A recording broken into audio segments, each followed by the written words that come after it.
consider that the total number of coral species around the world is about 800.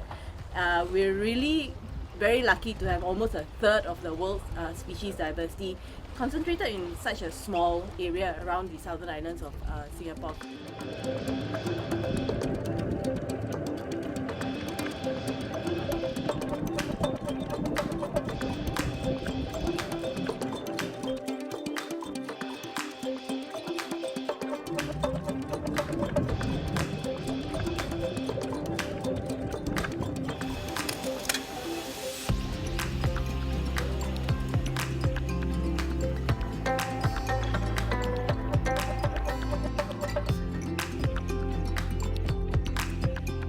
It was modular, it was scalable, so if we wanted we wanted to work with larger pieces of coral, we just need to stick on more Lego or more building blocks.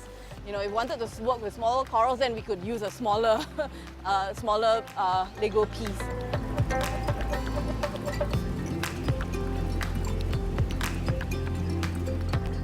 So it's a bit like Singapore where we don't have enough space. We all have to live in high-rise apartment blocks. Vertical farming is not, for corals, it's not a new concept as well. It's just that we've now taken the modularity of the building blocks and the vertical farming concept and putting it together or stringing them down to maximize space in our aquarium.